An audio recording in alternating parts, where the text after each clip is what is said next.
mort tout de suite. Donc, le sujet de ce que je vais exposer, c'est un exemple d'optimisation de forme où il y a une forme à déterminer. Dans ce cas, il s'agit d'une forme de dimension 1 à déterminer de manière que quelques fonctions Q soient optimisées. Donc il y a des problèmes, même de la vie réelle, où il y a de configurations qu'on peut changer. Et dans ce cas, la liberté est de changer des parties de dimension 1. Et le but est d'atteindre un résultat optimal. Je vais être plus précis dans l'exposé sur le type de problème, comment on peut bouger les variables. Bon, ça c'est... le sujet est très large, le sujet optimisation de forme est très large.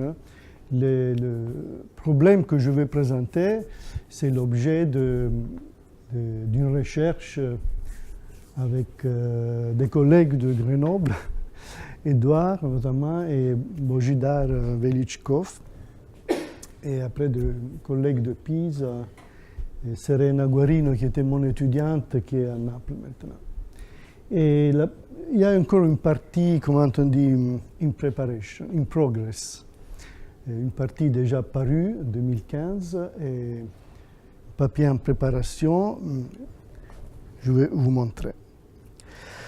Alors, le problème, les problèmes, on les décrit très facilement, mais même si la description du problème est très très simple, la solution a beaucoup de surprises. Donc, le problème est le suivant. On a une membrane élastique, et donc cette membrane élastique soumise à une force externe. Un problème très très classique. On connaît bien que celui-là peut être modélisé à travers l'opérateur de Laplace. Là, il n'y a pas de surprise, on connaît tout sur ce problème. Mais là, il n'y a pas de structure unidimensionnelle, il y a la membrane, c'est tout. Maintenant, on veut ajouter à la membrane des structures renforçantes, des stiffeners, des tiges rigides, assez fortes, de manière à rigidifier la membrane. Ça, on le fait souvent, la membrane élastique, même ronde, ou de forme fixée. Et on dit, bon, c'est trop souple la membrane, on veut rigidifier le plus possible en ajoutant de tiges ou de structures de dimension 1 dans la membrane. Question, comment disposer les structures d'une manière optimale? Qu'est-ce que ça veut dire optimale? De manière que la membrane soit la plus rigide possible. C'est ça le problème. Donc, le problème est très simple à expliquer. Mettre des structures unidimensionnelles dans une membrane élastique. Bon, je veux le formuler à travers des équations de dérivées partielles, mais le problème est le suivant. Comment disposer une structure unidimensionnelle dans une membrane élastique de manière que la membrane soit la plus rigide possible. Bon, ça c'est le... Donc après, on peut... Déjà, ce problème, qui est très simple à expliquer, a des grosses surprises. Bon, après, on peut dire structure élastique plus compliquée, l'élasticité 3D, structure compliquée. Mais déjà, on commence ce problème. On va se concentrer sur ce problème. Bon, juste pour vous montrer quelques dessins qui montrent que les gens n'ont pas une idée précise de quoi faire. Bon, regardez. Les voiles. Dans les voiles, apparemment, les voiles sont très bonnes s'ils sont rigides. Hein. Il faut des voiles rigides. Mais vous voyez, les destins sont complètement différents. Hein. Le premier, regardez. Le deuxième, complètement différent. Donc, ça veut dire qu'il n'y a pas une théorie derrière. Ils le font, je ne dis pas au hasard, mais sinon, il y aurait quelques ressemblances. Complètement différent, hein, vous voyez. Donc, le but est toujours le même, hein, rigidifier la voile dans ce cas. Hein. Et encore, là aussi, c'est une voile de windsurf encore différente. Hein. Là, il met des tiges. Là, c'était vertical, là, il y a des tiges horizontales. Donc, apparemment, ils n'ont pas une théorie derrière pour le faire. Hein. Encore, ça, là, vous voyez, des structures très régulières. Le but aussi, rigidifier la valise, hein, c'est ça. Donc encore différentes. Bon, là, maintenant, on va attaquer le problème d'une manière plus mathématique, chercher à trouver quelques réponses. Et bon, je vous parle de problèmes de membrane, mais ça fait intervenir l'opérateur de Laplace. Et l'opérateur de Laplace intervient dans beaucoup de situations. Par exemple, dans la chaleur, dans l'électricité, c'est toujours l'opérateur de Laplace. Donc le même problème, on peut l'imaginer à la place de tiges renforçantes. On peut imaginer de fils ou électriques ou conducteurs de chaleur pour évacuer le plus rapidement possible la chaleur d'une certaine. Hein, imaginez une pièce où il y a une source de chaleur dedans et vous voulez évacuer la chaleur le plus rapidement possible. C'est tout à fait le même problème. Hein. Seulement, vous le reformulez en termes d'équation de la chaleur. Là, c'est formulé en termes de membrane. C'est tout à fait le même. Ou bien aussi dans des problèmes de planification urbaine. Pareil, c'est toujours l'opérateur de Laplace qui intervient. Et vous avez une congestion de trafic et vous voulez construire un réseau de routes de manière que la congestion soit évacuée le plus rapidement possible. Donc, le modèle mathématique est toujours le même. Donc, je parlerai de membrane, mais si vous aimez plus la chaleur ou le trafic ou la congestion, vous pouvez penser en termes de chaleur ou planification urbaine. Bon, le problème. Alors, si on a une membrane sans rien, sans tige, sans rien, là, on sait bien que la membrane, si vous voulez trouver la forme de la membrane déformée, soumise à une force verticale F, qui est le terme à droite de l'équation, il faut résoudre, je suppose que la membrane est fixée au bord, hein. Il faut résoudre l'équation de Laplace. Moins Laplacien de U égale F. Et U H1 0, l'espace de Sobolev, H1 0 de oméga. Ça, c'est l'équation à résoudre. Cette équation est une solution unique et la solution vous donne la forme de la membrane déformée une fois que la force F est appliquée. Bon. Là, il n'y a pas de renforcement. Si vous aimez les équations de dérivées partielles, vous avez ça, et on peut reformuler les problèmes en termes de calcul de variation. Et alors, c'est complètement équivalent, tout à fait équivalent. Et à ce moment-là, à la place de l'équation, il faut résoudre un problème de minimisation. Et il faut minimiser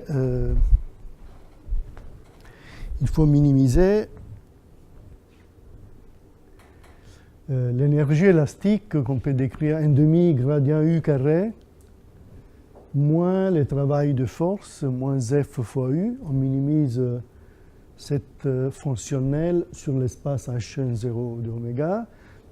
On peut démontrer facilement que la solution est unique grâce à la stricte convexité de la fonctionnelle. La fonctionnelle est aussi semi-continue inférieurement. On a la coercivité qui vient du gradient carré.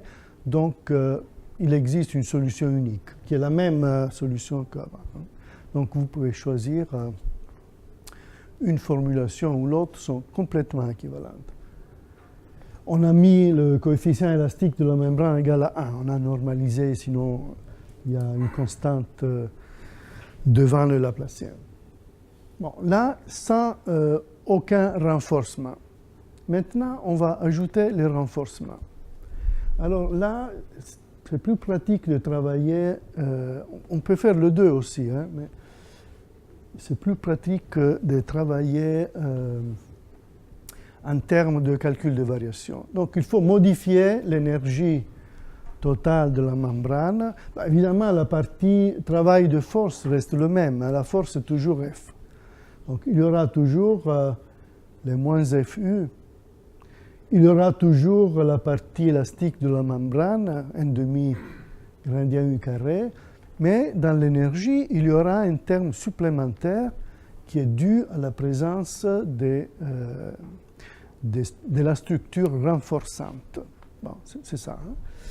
Comment on va le décrire? Pardon? Oui.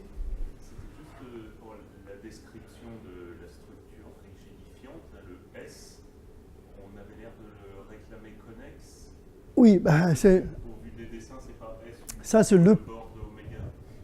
le problème plus important, plus intéressant. Donc pour le moment, je le garde un peu ambigu. Après, je vais préciser justement ce point, qui est la clé de tout.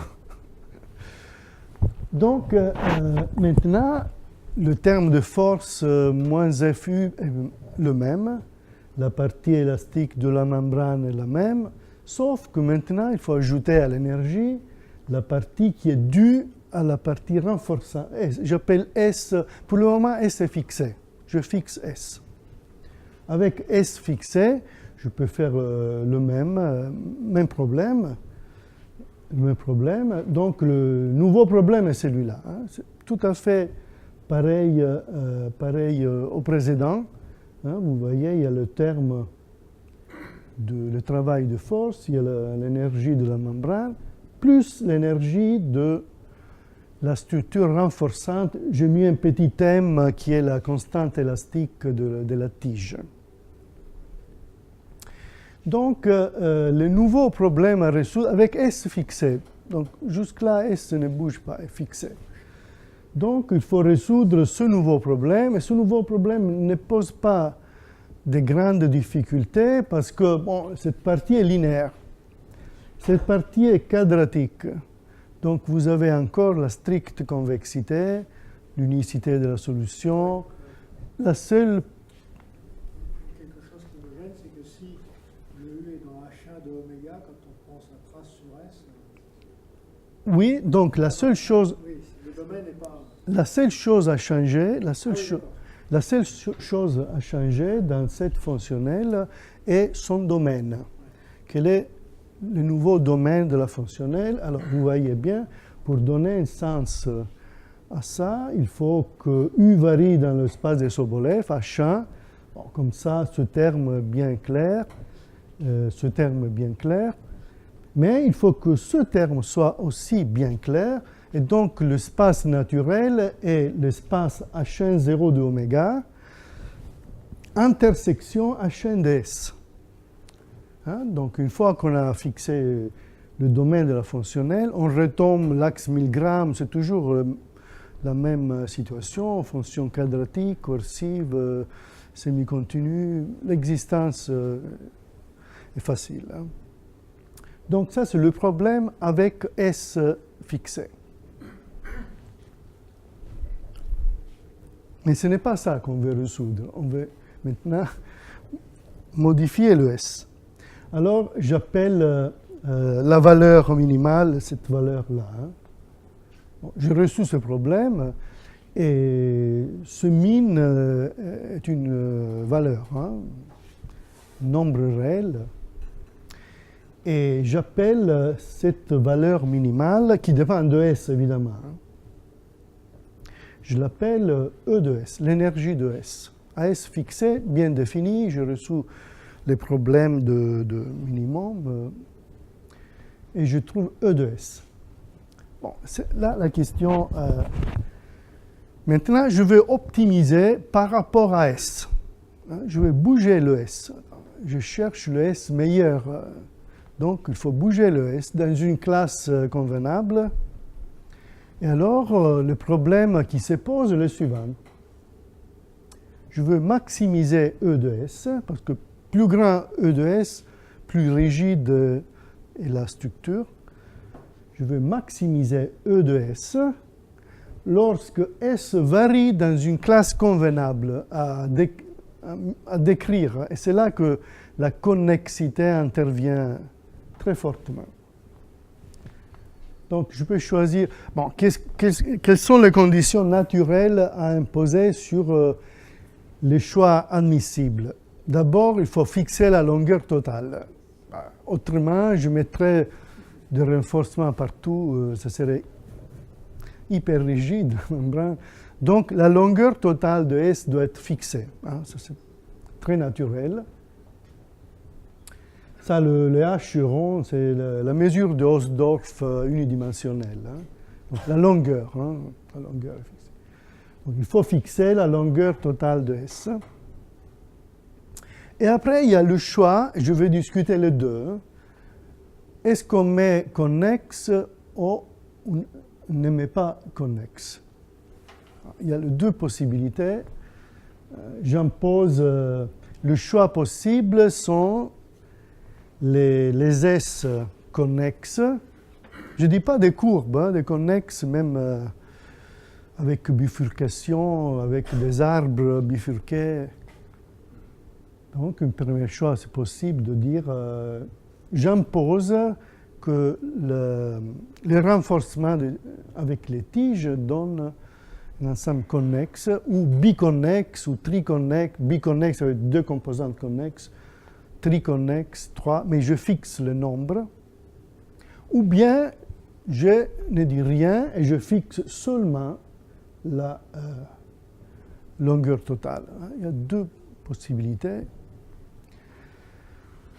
Qu'est-ce qui se passe? Je vais examiner d'abord le cas, je ne dis pas plus simple, plus difficile, différent, les cas sans contrainte de connexité. Et vous pouvez imaginer qu'il y a deux possibilités. Maintenant, on enlève connexe. Je le mettrai après, on revient sur connexe après.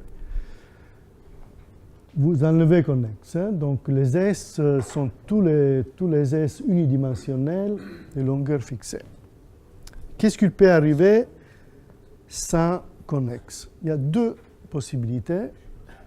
Ou bien la fonctionnelle force de quelque manière les S admissibles à se rassembler, ou bien les S admissibles cherchent à s'éparpiller.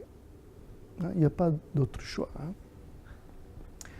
Si on est dans le premier cas, si la fonctionnelle pousse, les S sont libres, hein, donc ils sont libres de s'éparpiller ou bien de se rassembler. Hein. On n'impose rien.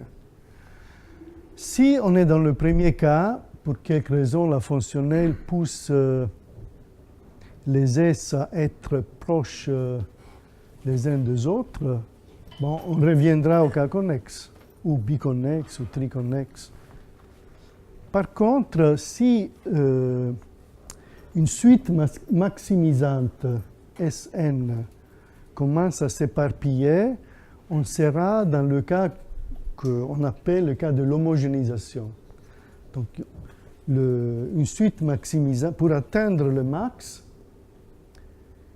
les S commencent à se découper en un très grand nombre de petits morceaux. Donc il y a les deux possibilités, mais on verra quelle est la bonne entre les deux.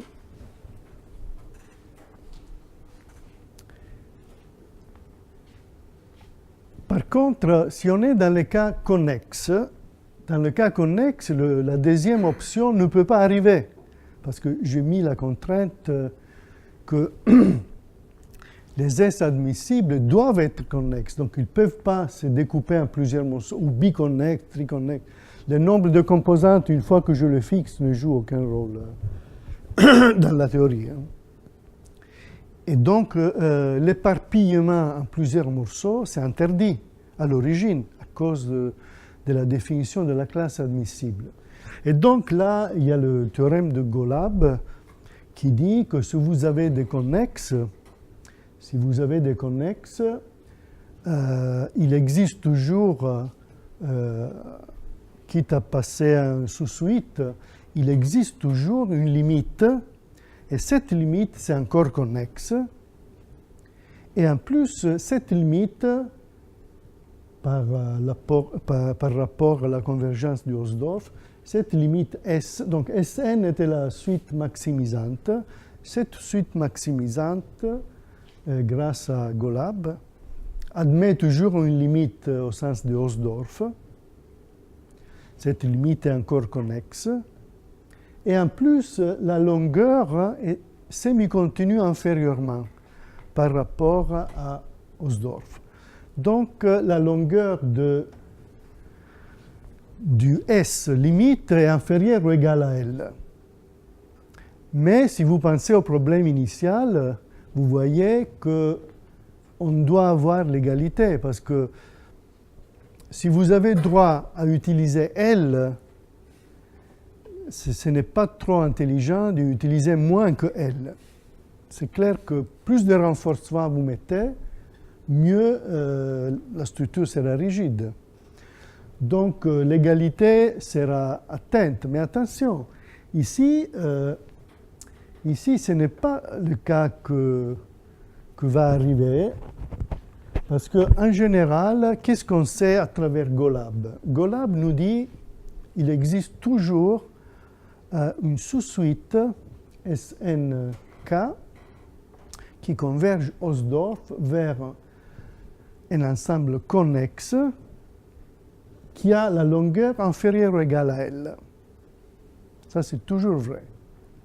Mais qu'est-ce qui peut arriver? Il peut arriver que les Sn cherchent à se superposer. Ça, ce n'est pas interdit. Tout en restant connexe, les Sn peuvent faire comme ça.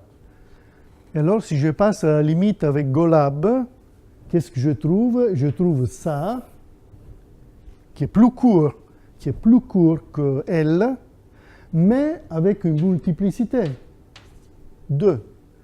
Donc, à la fin, qu'est-ce que je trouve dans ce cas? Je trouve une tige plus courte que L, mais avec un poids. Et si j'intègre le poids sur la structure limite, c'est là que je trouve L. Donc, si vous passez à la limite une suite Sn, qu'est-ce que vous pouvez trouver à la limite? Alors, à la place de passer... Donc, d'abord, Golab vous dit que Sn converge Hausdorff vers S. Ça, c'est Golab. La longueur de S est plus petite ou égale à L. Mais si vous regardez les mesures correspondantes, les μn égale H1 sur Sn, vous prenez les mesures μn égale H1, la mesure de Hausdorff, restreinte à Sn, alors sont des mesures de masse bornées par la longueur de Sn, qui est L. Donc la masse de μn sont des mesures positives. Et la masse de μn est égale à L. Alors, grâce à la compacité faible des mesures, vous avez deux choses. D'abord, vous avez Golab. De l'autre côté, vous avez que μn converge faible étoile vers une mesure mu. C'est ça l'objet que vous avez à la fin.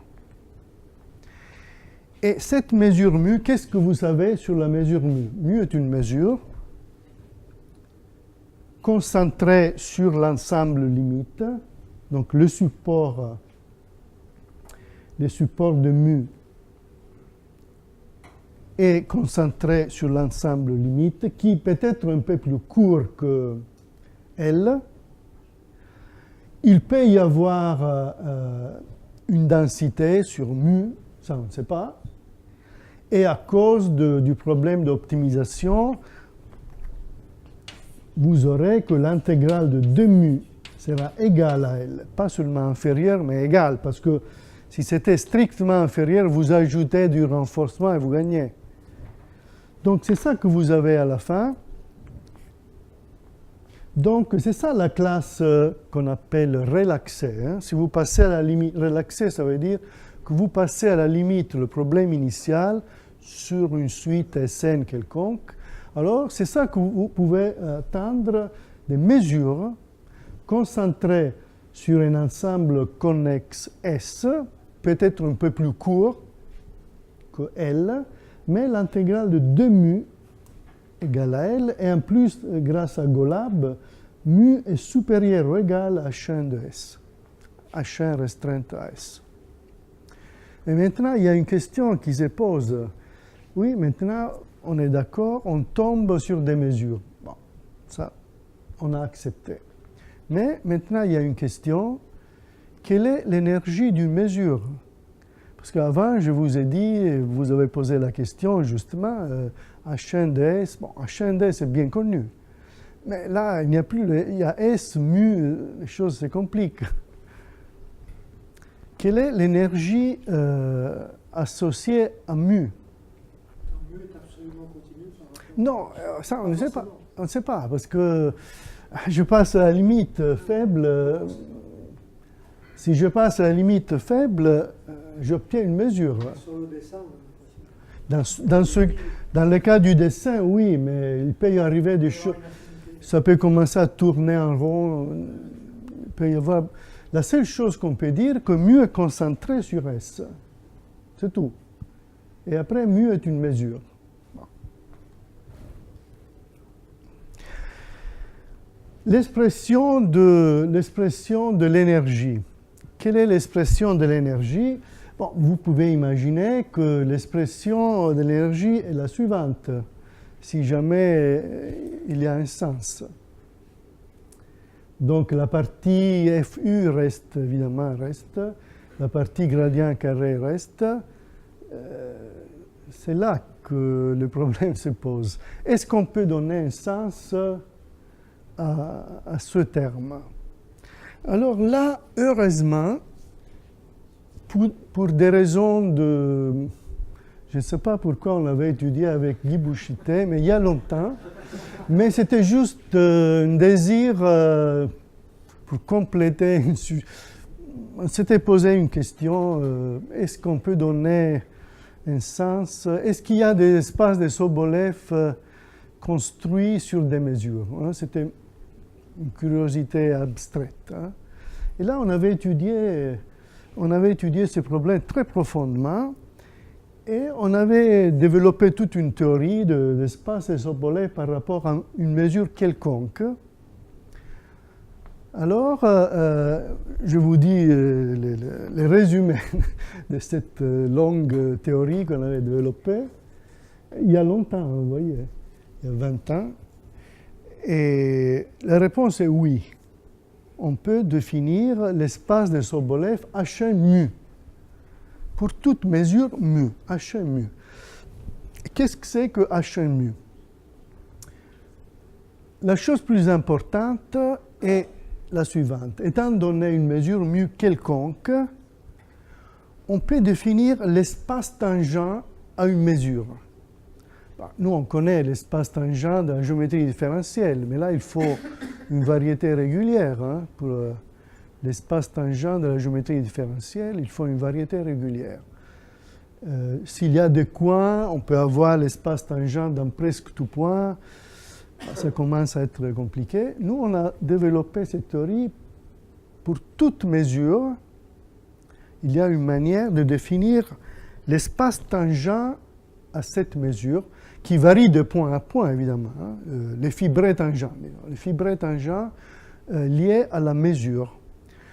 Une fois qu'on a fait ça, le reste est facile, parce que une fois qu'on connaît l'espace tangent, on peut définir le gradient tangentiel par rapport à mu. Mais qu'est-ce que c'est? C'est le gradient projeté sur le fibré tangent. Pour chaque point, je projette. L'espace tangent à une mesure mu est défini mu pp, qui est très bon, parce que là, j'intègre un demi.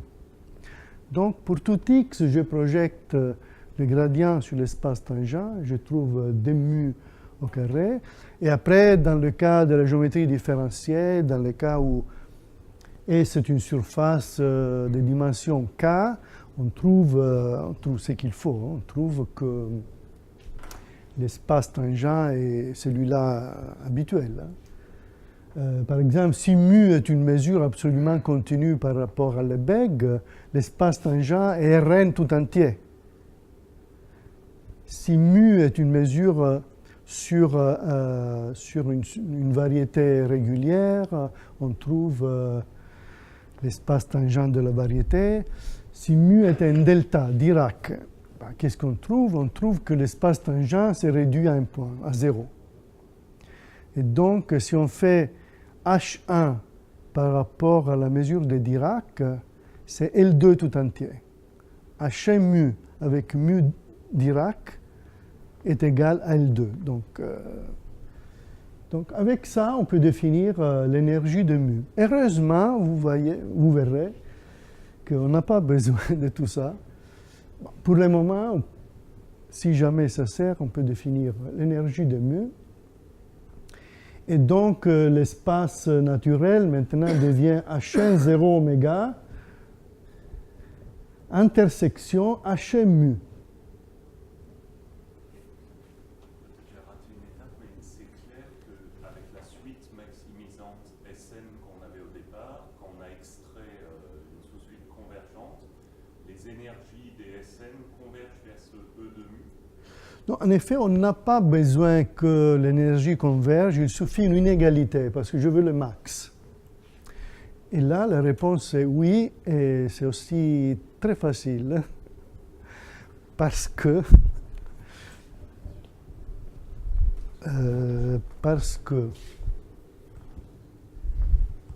je peux effacer.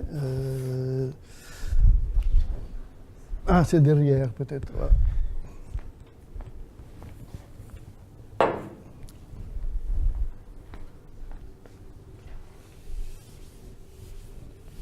Je veux maximiser. Donc, il me suffit une inégalité. Quelle est la bonne inégalité? Semi-continuité supérieure, parce que je veux faire le max. Alors, si je savais que l'énergie E de mu est SCS, semi-continue supérieurement, alors c'est fini. Les énergies sont facilement SCS. Pourquoi? Qu'est-ce que c'est que... Bon, l'énergie de mu est écrite en haut. Hein. Ça, c'est l'énergie... Bon, il vaut mieux écrire un inf, parce que je prends l'inf sur les fonctions U régulières, par exemple. Alors, à U fixé, sur les fonctions régulières, je peux enlever le 2 mu. Hein. Parce que si je relaxe le gradient U carré tout entier, défini sur les régulières, je tombe sur le dmu U. Donc, sur les régulières, enlevez le mu ici, mais pas ici. Hein. Donc, avec U régulière, là, il n'y a pas de mu. Là, il n'y a pas de mu. Là, il y a mu qui apparaît de manière linéaire. Donc, la quantité qu'il y a là-dedans est continue, faible étoile, continue. Et si je prends l'inf des fonctions continues, je trouve une fonction SCS. C'est ça qui me donne la bonne inégalité. Donc, quitte à changer l'espace en prenant cet espace de Sobolev construit sur mu, on peut donner un sens et on trouve l'existence de mu optimal.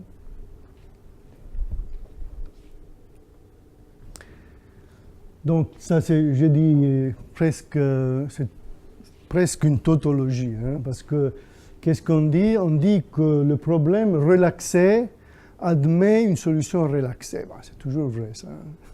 Si la relaxation est faite d'une manière convenable, si vous avez un peu de compacité, la compacité là, on l'a grâce au gradient carré.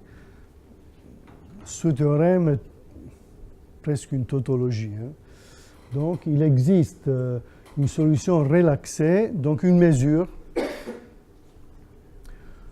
sur l'espace admissible fermé. Évidemment, les solutions relaxées appartiennent à l'espace admissible fermé. Bon, donc, à ce moment-là, qu'est-ce qu'on a trouvé? On a trouvé qu'il existe une mesure optimale, mu opt, concentrée sur, ça dépend, si on met la connexité concentrée sur une structure unidimensionnelle, sinon elle peut s'éparpiller partout, avec la contrainte qui est là et avec ça. Et la question est justement, est-ce que cette mesure mu finale, optimale, est-ce qu'elle est absolument continue? Est-ce qu'elle est... Bon, d'abord, on peut penser, est-ce qu'elle est égale à H1 sur S? Première question. C'est possible que Hausdorff marche avec la longueur finale exactement égale à L, et à ce moment-là, il n'y a pas de poids sur la tige finale. Bon, première question. Est-ce que la mesure mu opt est égale à H1 sur S? Question numéro 2. Est-ce qu'il y a des parties singulières?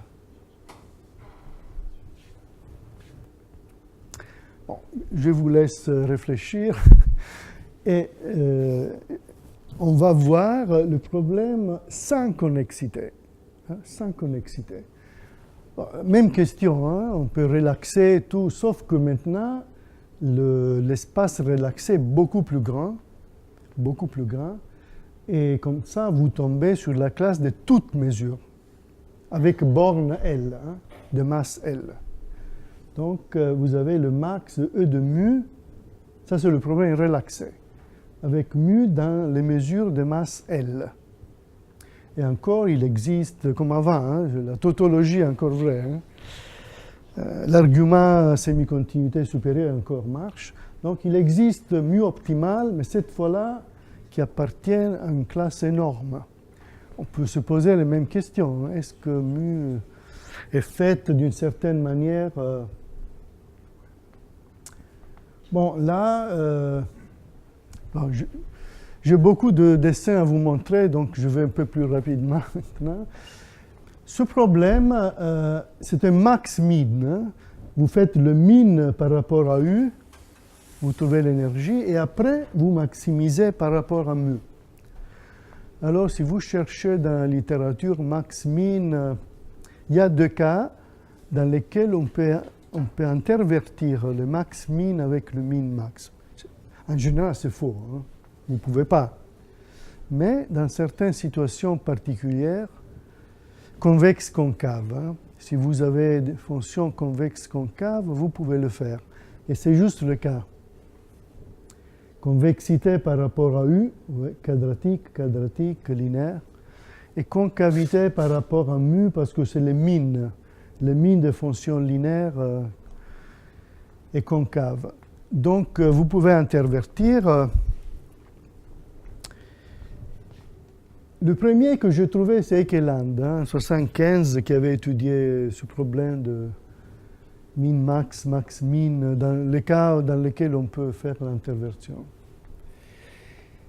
Et si vous faites max-min égale min-max, vous trouvez d'abord le max en mu et après le min en u. Mais le max en mu est très facile à faire parce que là, il n'y a pas de mu. Là, il n'y a pas de mu. Le mu apparaît seulement là. Et le max de ça est facile à calculer. C'est quoi? C'est la norme L infini du gradient. Si vous calculez le max de ça par rapport à mu, à u fixé, vous trouverez la norme L infini du gradient au carré. Donc il y a ce problème auxiliaire où il n'y a plus de mu.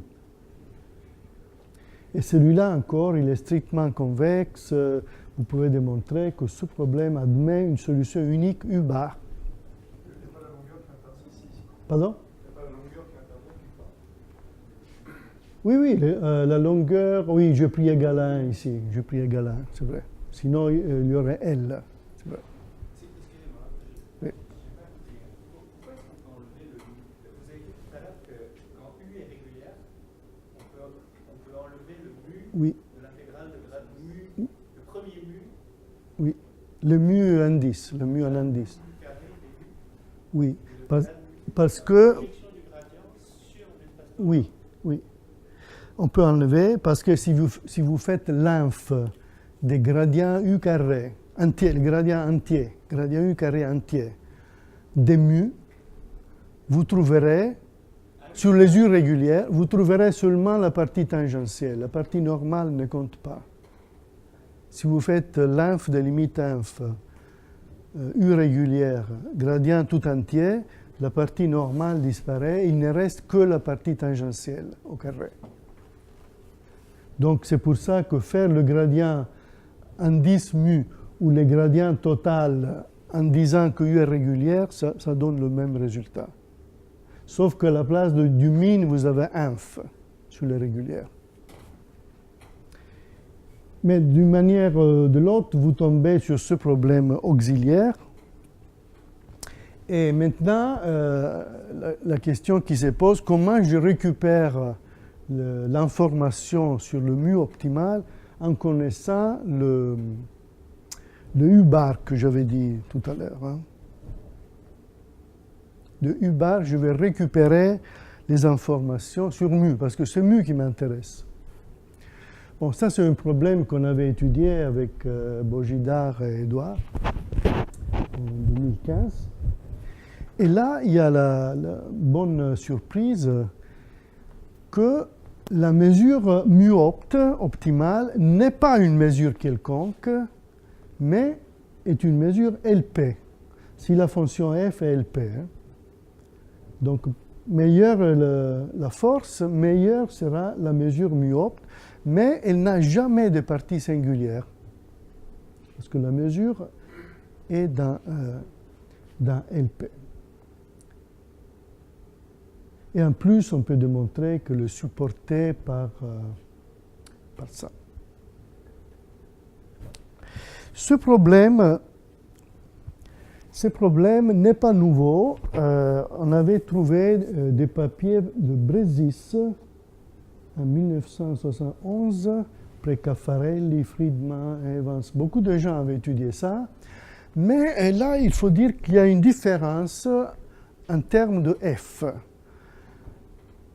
Si f égale à 1 ou constante, alors là, ils avaient étudié ce cas. Alors, vous pouvez transformer ce problème dans un problème d'obstacle. Et dans les années 70, les problèmes d'obstacle étaient très, très étudiés. Inégalité variationnelle, il y avait vraiment beaucoup de littérature sur ça. Mais l'équivalence entre les deux problèmes n'est valable que...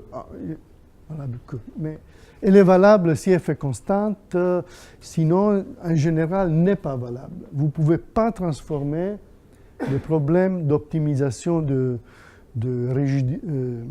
structures rigides dans un problème d'obstacle. Si f est constant, oui, on appelle ça le problème de torsion. Et c'est ça qu'ils avaient fait, Bresis et Siboni avaient étudié ce problème. Vous pouvez transformer dans un problème d'obstacle. Vous voyez, c'est un problème d'obstacle, double obstacle, hein, tout à fait naturel. Hein, l'énergie de... il n'y a plus de mu et U est soumise à double obstacle. 0 d'un côté et une nombre qui est la norme infinie du gradient de la fonction auxiliaire. Alors je vous montre un dessin du papier de Bresis et Sibony. Regardez l'année, 1971.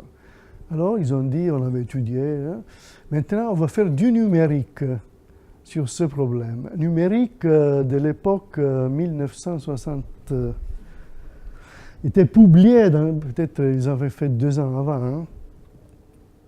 Bon, voilà, ça c'est l'analyse numérique des années 70.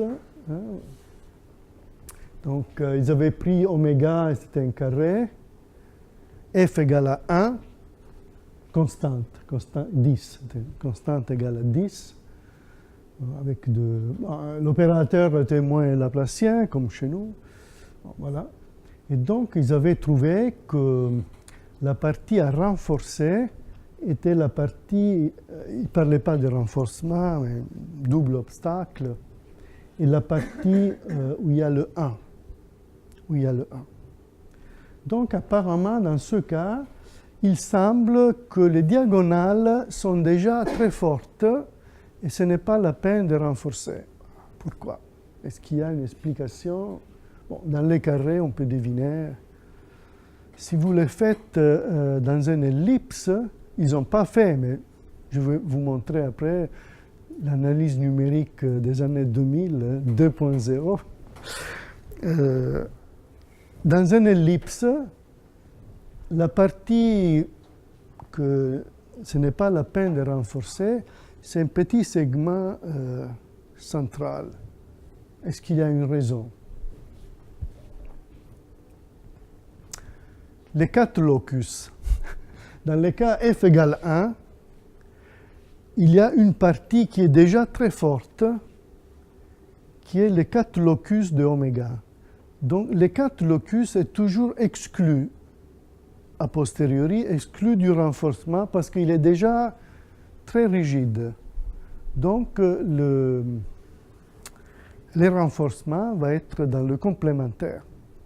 Ça, on peut le démontrer. Après, on peut faire des calculs explicites. Par exemple, dans le cas de la torsion, f égale 1, et oméga la boule, on peut déterminer le θ explicitement. θ est le poids qui donne la mesure mu explicitement, et vous voyez que ce poids n'arrive pas au centre, hein, il s'arrête un peu avant.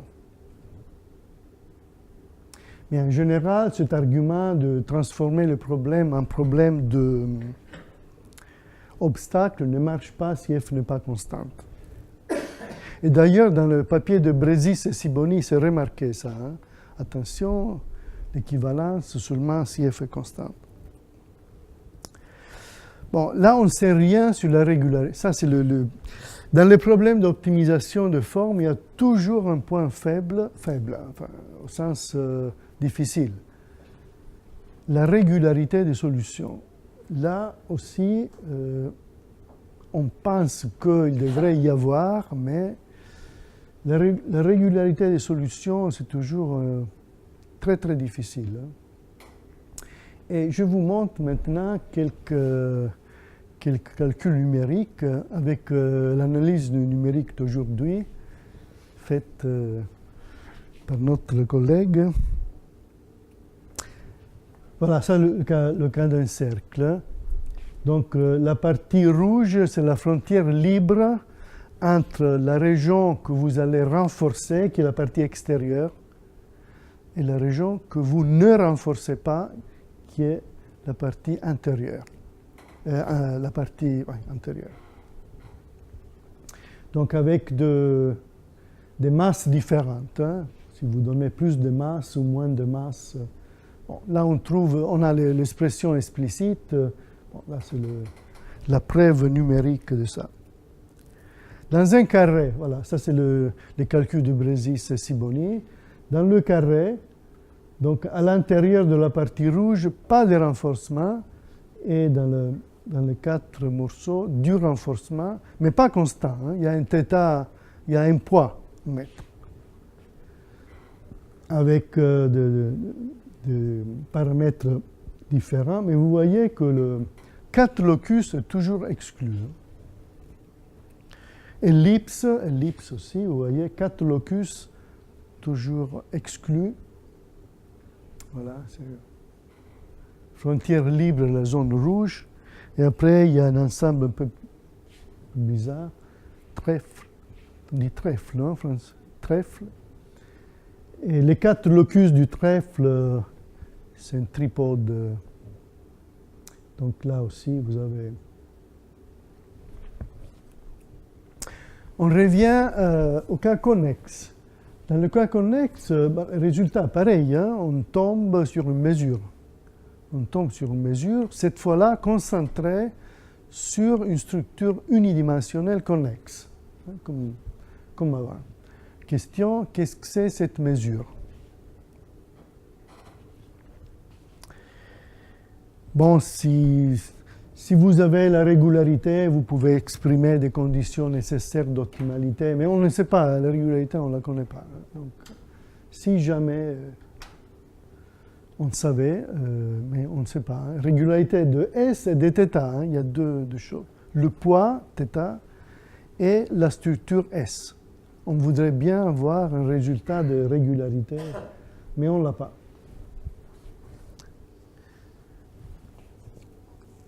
Et les ensembles connexes, en plus, ils ont une propriété en plus qui ont des points terminaux.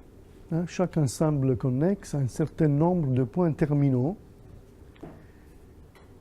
Et là, on peut déterminer qu'est-ce qui se passe dans ces points terminaux. Ils peuvent être de 3 types différents. S'ils sont sur les bords externes, bon, alors à ce moment-là, ce sont des points de Dirichlet. Parce que sur la frontière externe, on a la condition de Dirichlet. Donc U égale 0.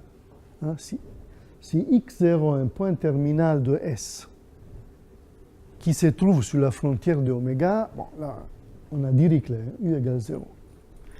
Si le point x0 est un point terminal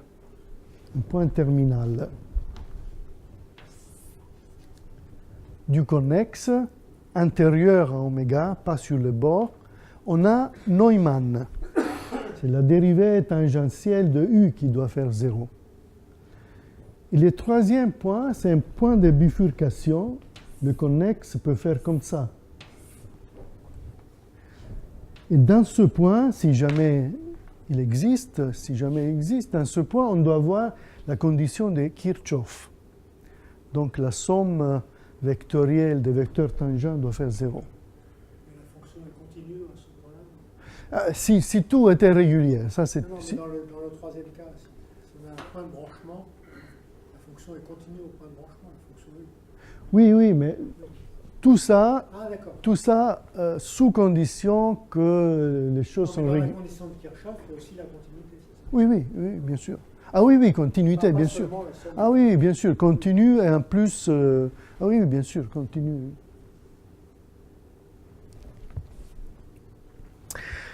Bon, les questions sont régularité, c'est très difficile, hein? Régularité de la solution. Et aussi le S, question, est-ce que le S contient de loop? On pense que non. Donc, si vous trouvez un ensemble comme ça, ne peut pas, c'est une conjecture, hein, ne peut pas être optimal parce qu'il y a une loop. Dès qu'il y a un loop, là, donc c'est une condition nécessaire qu'on soupçonne par analogie à d'autres problèmes qu'on avait étudiés. Dans les points de branchement, si jamais il y en a, aussi par analogie à des problèmes similaires, on s'attend que les branchements peuvent exister, mais pas plus que 3 branches. 4 branches, c'est interdit, ça devrait être interdit par l'optimalité. Et si jamais il y a 3 branches, on s'attend que les 3 angles soient de 120 degrés. C'est ça qui arrive dans d'autres problèmes d'optimisation de forme. Hein, mais après, il y a la question asymptotique. Oui, mais qu'est-ce qu'on sait? Bon, là, ce sont des problèmes ouverts. Hein. Qu'est-ce qu'on a pu fermer comme problème? La seule chose qu'on est arrivé à démontrer est que la mesure optimale n'a pas de partie singulière. Donc, encore une fois, la mesure mu optimale est absolument continue par rapport à H1 de S. C'est ça qu'on peut démontrer. Et là, je vous montre des jolis dessins faits par Édouard qui montrent que la structure S optimale peut être compliquée. Donc voilà un premier cas. Donc là, ça sera toujours oméga n disque. Hein. Toujours oméga n disque, F égale 1. Donc le problème de torsion, on appelle. Hein. Donc la membrane uniformément chargée, 0 au bord. Bon, ne regardez pas, la chose plus intéressante, c'est les figures de gauche. Et donc là, ce sont les lignes de gradient, les couleurs. Regardez la figure de gauche. C'est là, avec longueur L égale 1. Le rayon est 1, ici. Le rayon est 1. Vous voyez, la structure optimale est plus courte que le rayon. Qu'est-ce que ça veut dire, ça? Ça veut dire qu'il faut que le poids θ soit quelque part supérieur à 1. Parce que l'intégrale doit faire 1. L égale 1. L'intégrale de θ sur S doit faire 1. Donc, si S est plus courte, il faut nécessairement qu'il y ait des parties surchargées. Et les parties surchargées sont, vous regardez l'échelle de couleurs. 1, ça veut dire pas chargé du tout. 1, c'est la valeur initiale, 1, blanc. De plus en plus, vous allez vers le rouge, plus θ augmente. Et vous voyez ici le rouge vers le bord. Donc ça veut dire que la structure optimale a de la multiplicité. Ça, c'est avec L égale 1. Après, on a commencé à augmenter le L un peu. Donc la tige devenait un peu plus longue, mais jamais au centre. Et à un certain moment, il y a un changement complet de forme. Voilà. L égale 2. La structure commence à se plier, elle revient. Il n'y a plus le point de Neumann.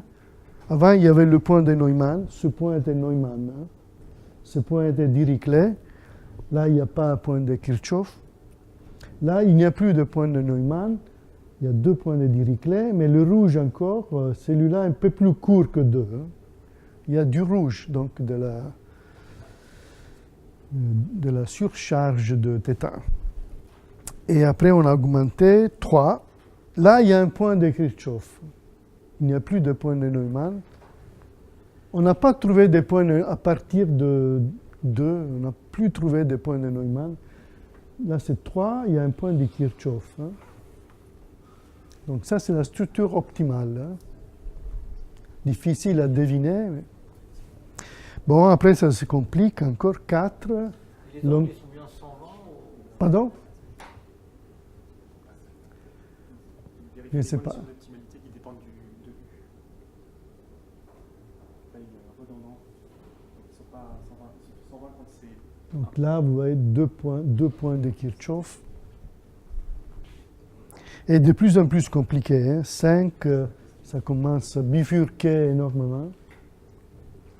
Et la dernière est 6. Hein. Très compliqué. Bon, voilà, je peux m'arrêter là. Merci beaucoup.